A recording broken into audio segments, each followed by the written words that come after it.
Hello guys! Hello everyone! Welcome back again to my YouTube channel, Rosejang11, ang kasupertindera nyo, kasari at kanegosyo. Welcome, welcome, welcome! Magandang hapon! Ngayon, for today's yaw-yaw, mayroon lang akong isi-share sa inyo. Kasi sa aking mga kasari, mayroon dyan mga magtatayo pa lang, may balak. O ngayon, mayroon na kayong makukuhan tips dito kay SD kasi nga tayo bilang isang may-ari ng negosyo, katulad nitong sari-sari store, mas gusto pa natin na mapalago pa, maiwasan natin yung pagkalugi, di ba? Ayaw natin nun. Kaya ang goal talaga natin is umunlad pa, mapalugo pa natin talaga ng bonggang-bongga. So ngayon, itong yaw-yaw ko ay papamagatan ko.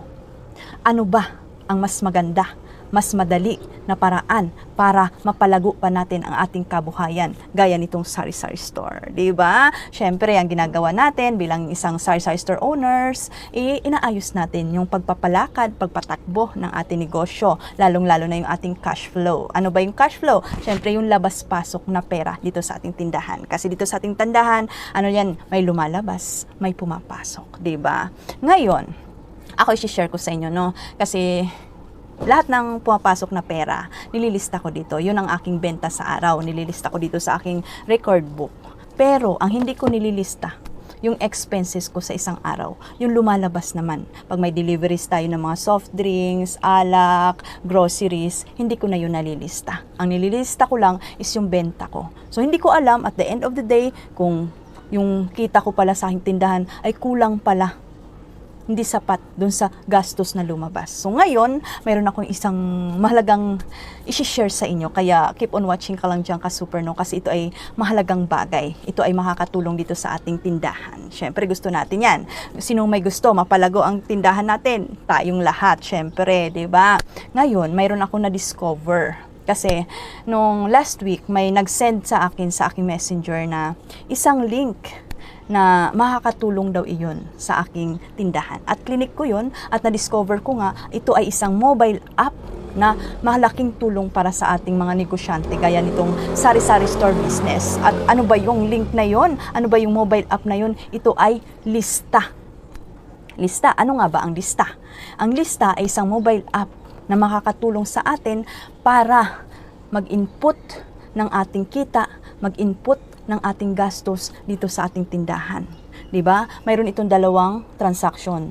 Isang money in para pag-input nga ng ating kita, isang money out para mag-input ng gastos. So 'di ba? Kasi tayo, aminin naman natin o hindi.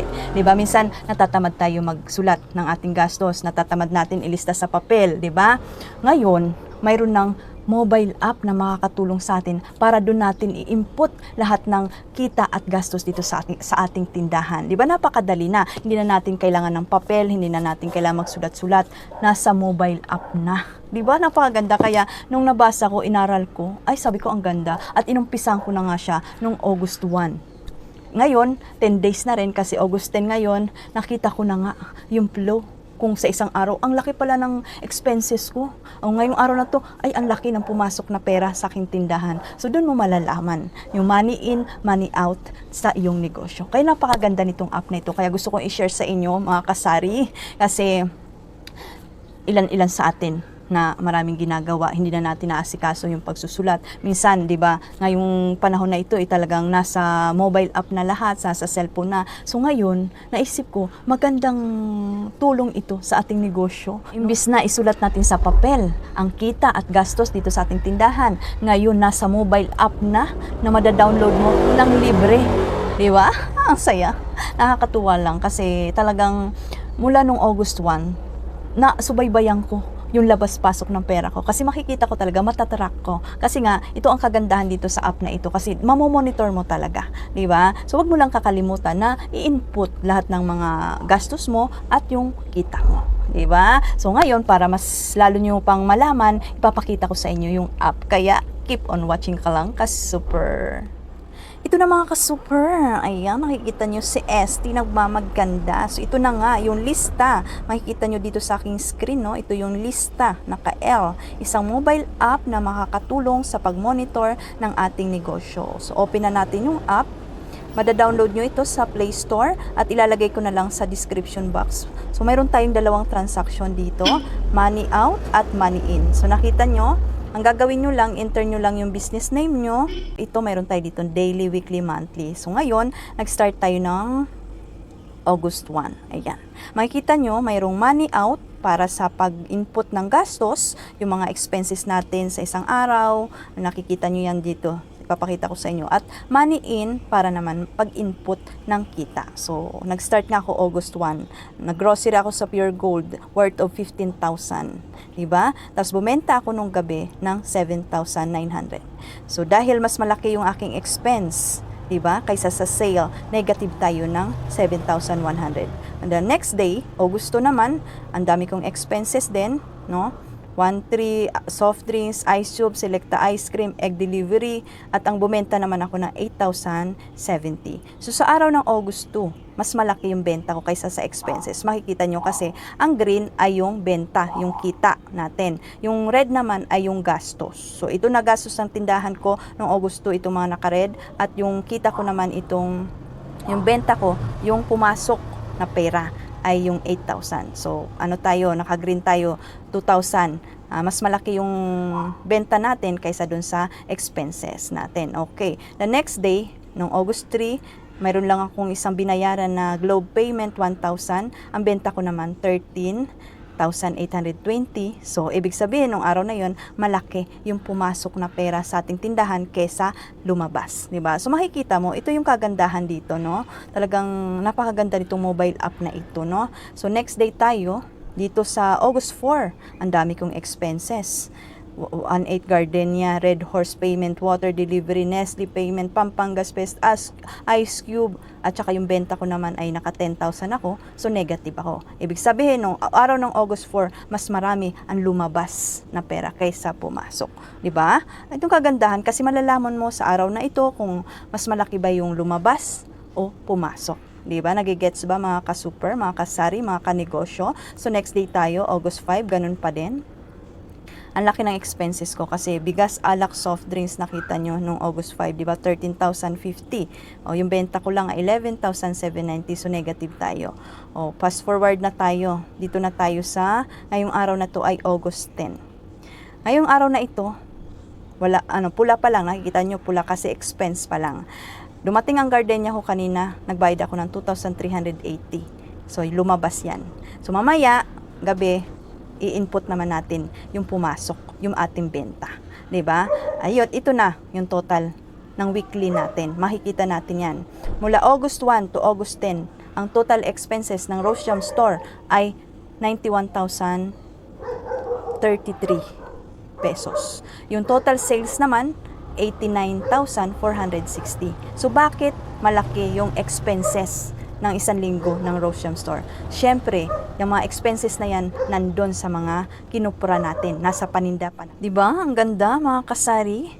From August 1 to August 10, makikita mo, ang laki pala ng ginastos mo kaysa sa sales mo. Diba? So, mayroon tayong daily. So, ito kasi umabot na ng week kasi. Pag daily, makikita mo nga yung araw-araw. Halimbawa, ngayong araw na ito, ayan, August 10. Yung expense ko sa Gardenia, wala pa tayong ini-input na pumasok. Pag weekly naman, makikita mo, gusto mo matrack yung weekly na gastos mo sa iyong tindahan. Tulad ngayon, August 3 to August 10, isang linggo, no? Mayroon akong total expenses na 69,041.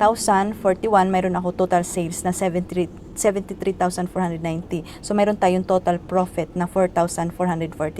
So, dahil nga lagpas na tayo sa isang linggo, sa mula August 1 to August 10 na, ang dami na nating expenses, mas malaki yung ating expenses kaysa sa sales natin, kaya negative muna tayo ngayon ng 1,573. Nakita nyo, malinaw ba? Pero mamayang gabi, syempre mag-i-input tayo ng ating benta, yung pumasok na pera sa ating tindahan. So, baka magkaroon tayo ng profit yan. Diba? Tapos yearly, mako-compare mo yan, weekly, kung ano ba yung mga expenses na nagastos mo at kung magkano. Diba? Ang ganda nitong app na ito. At kung nakikita nyo dito sa baba, mga ka-super, no? Mayroong utang, pero pag-usapan natin yan sa susunod kong vlog. Ayan lang. So, itong profile natin, ayan, gagawa kayo ng name, kung ano yung pangalan ng store nyo at saka cellphone number nyo, at ito nga yung app niya. Diba? Mayroon tayo ditong dalawang transactions. Ulitin ko, money out para sa pag-input ng gastos, money in para pag-input ng kita. Diba? Napaka-useful nitong app na ito. Talagang magagamit natin ito sa ating tindahan.